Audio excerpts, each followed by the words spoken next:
Supreme court తన పవర్స్ని invoke చేసి ఏదైతే 10 బిల్స్ పెండింగ్లో ఉన్నాయో తమిళనాడు విషయంలో బిల్స్ మొత్తం డీమ్డ్ టు బి పాస్డ్ అని చెప్పింది. అంతేకాదు గవర్నర్ ఇండెఫినెట్గా నిరవధికంగా ఏ బిల్స్ పెండింగ్ పెట్టకూడదని చెప్పింది. అలా పెడితే అది ఎర్రోనియస్ ఇన్ లా అని చెప్పింది, చట్ట ప్రకారం తప్పు అని చెప్పింది.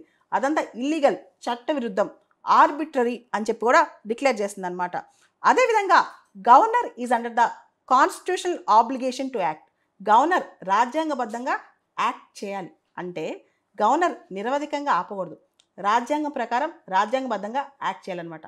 ఒక్కసారి కొన్ని బిల్స్ని గవర్నర్కి పంపించినప్పుడు ఆయన మళ్ళా స్టేట్ అసెంబ్లీ మళ్ళీ వాటిని తిరిగి పాస్ చేసి రెండోసారి కూడా గవర్నర్కి పంపించినప్పుడు ఆయన ఏ విధంగా ఆ బిల్స్ అన్నింటినీ ప్రెసిడెంట్కి రిజర్వ్ చేస్తారు, అది చాలా తప్పు.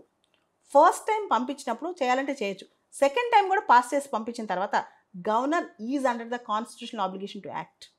కావాలని ఇంకా పెండింగ్ పెట్టడానికి గవర్నర్ రెండోసారి స్టేట్ అసెంబ్లీ పాస్ చేసిన బిల్స్ కూడా ప్రెసిడెంట్కి రిజర్వ్ చేశారు. అది చాలా తప్పు అని చెప్పి కూడా సుప్రీంకోర్టు గట్టిగా చెప్పిందనమాట.